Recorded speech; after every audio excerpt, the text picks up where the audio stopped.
সম্মানিত ভিউয়ার্স আসসালামু আলাইকুম। আশা করি সকলে ভালো আছেন। ভিডিওর থাম্বনেল থেকে আপনারা বুঝে গেছেন যে আজকের ভিডিওটি মূলত কোন বিষয়ের উপর হতে চলেছে।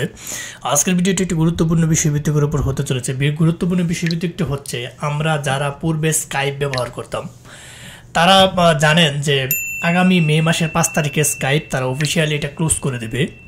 স্কাইপের পরিবর্তে তারা নতুন একটি এরকম স্কাইপের মতো সুবিধা সম্পন্ন একটি অ্যাপস তারা আবার নতুন করে আমাদেরকে সুযোগ দিয়েছে সেটা ইউজ করার জন্য। সেটার নাম হয়েছে টিমস।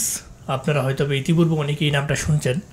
এখন অনেকে হয়তো যারা নতুন আছেন আপনারা জানেন না এই টিমস কীভাবে ডাউনলোড করে স্কাইপের মতো ব্যবহার করতে হয়। সেটা আমি এখন একটু ভিডিওর মাধ্যমে আপনাদেরকে সম্পূর্ণটা দেখাচ্ছি। সেটা কিভাবে করবেন, আপনি যে কোনো প্রথমেই আপনার টিমস যে অ্যাপসটা আছে, এখানে যে টিমস অ্যাপসটা দেখতে পাচ্ছেন যে এটা আপনার প্রথমে ডাউনলোড দিতে হবে। এটা কিভাবে ডাউনলোড দেবেন, আপনি চলে যাবেন আপনার যে কোনো একটি ওই ব্রাউজারে, যে কোনো ব্রাউজার যাওয়ার পরবর্তীতে আপনি এখানে লিখবেন টিম TEAMS। টিমস লেখার সাথে সাথে দেখতে পাচ্ছেন টিমস ডাউনলোড। হ্যাঁ, ডাউনলোড চলে আসছে। এই টিমস ডাউনলোড চলে আসার সাথে সাথে এই ডাউনলোড একটা ক্লিক করে দেবেন। ডাউনলোডে ক্লিক করে দেওয়ার সাথে সাথে download Microsoft teams for Windows এখানে একটা ক্লিক করে দেবেন। এখানে ক্লিক করার সাথে সাথে এখানে কিন্তু ডাউনলোড এটা অলরেডি হয়ে গেছে। ঠিক আছে, যখন এটা ডাউনলোড অলরেডি হয়ে যাবে তখন আপনারা এটাকে আপনারা চলে যাবেন আপনার মাইক্রোসফট ফাইলে চলে যাবেন, আপনার পিসির যে ফাইল রয়েছে সেখানে চলে যাবেন। চলে যাওয়ার সাথে সাথে আপনারা এখানে দেখতে পাচ্ছেন ডাউনলোডে এটা অলরেডি ডাউনলোড এখানে হয়ে গেছে।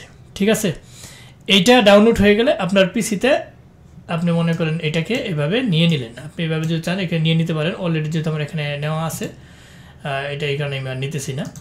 এইখানে কিভাবে এখন এটা ইউজ করবেন সেটা আমি একটু দেখাচ্ছি। আপনার ডাউনলোড দেওয়া শেষ, কমপ্লিট হয়ে গেছে। এখানে আপনি প্রথমে এখানে ডাউনলোড নেওয়ার পরবর্তীতে এখানে একটা ক্লিক করে দেবেন, ডাবল ক্লিক করবেন।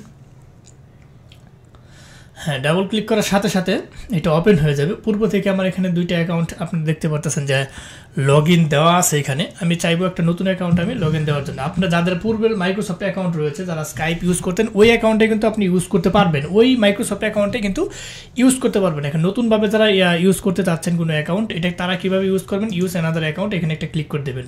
এখানে ক্লিক করে দেওয়ার সাথে সাথে আপনি এখানে লিখবেন আপনার যে মাইক্রোসফট অ্যাকাউন্টে রয়েছে সেটা লিখবেন। আমি আমারটা লিখে দিলাম।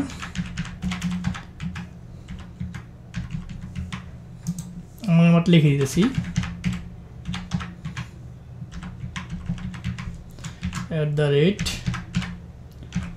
@outlook.com। হ্যাঁ, আমি এটা লিখে দিলাম।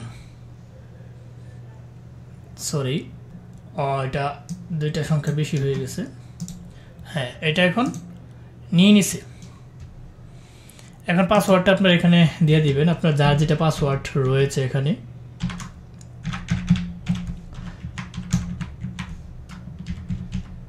হ্যাঁ, পাসওয়ার্ডটা এখানে লিখে দিলাম। হ্যাঁ, পাসওয়ার্ডটা লিখে দেওয়ার সাথে সাথে আপনার কিন্তু মাইক্রোসফটের ভিতরে এই টিমস অ্যাপসটি যে আছে স্কাইপের মতো, এটা কিন্তু ওপেন হয়ে যাবে। ঠিক আছে, এটা সেট আপ নিতে সামান্য একটু সময় নেবে। হ্যাঁ, এখানে আপনি দেখতে পাচ্ছেন কন্টিনিউ ক্লিক করে দেবেন। হ্যাঁ, কন্টিনিউ ক্লিক করে দেওয়ার সাথে সাথে যে নিউ চ্যাটে আপনার সমস্ত কিছু এখানে চলে আসবে, যে আপনার এখানে প্রোফাইলটা চলে আসবে। আপনি এখানে যে প্রোফাইলটা আপনার নিজের মতো করে সাজিয়ে নেবেন। আপনারা যারা স্কাইপ ইউজ করছেন আপনারা জানেন, এখানে প্রোফাইলটা এখানে নাম দিবেন, এখানে লাস্ট নেম দেবেন, নিয়ে সুন্দর করে সাজিয়ে দেবেন। একটা পিক দিবেন, আপনার চাইলে একটা পিকও দিতে পারেন। সো এভাবে আপনারা এই টিমস অ্যাকাউন্টটি ইউজ করবেন। সো ভিডিওটি দেখার জন্য সকলকে ধন্যবাদ। যারা ফার্স্ট থেকে লাস্ট পর্যন্ত ভিডিও দেখছেন তাদেরকে আরও অসংখ্য ধন্যবাদ। অবশ্যই যাওয়ার আগে একটা কথা বলেছে, আমাদের ক্ষুদ্র চ্যানেলটিকে লাইক কমেন্ট সাবস্ক্রাইব করতে ভুলবেন না। আজ আর নয়, হয়তো দেখা হবে নতুন কোনো ইম্পর্টেন্ট গুরুত্বপূর্ণ ভিডিও নিয়ে। ততদিনের জন্য আপনারা ভালো থাকেন, সুস্থ থাকেন। আল্লাহ হাফেজ।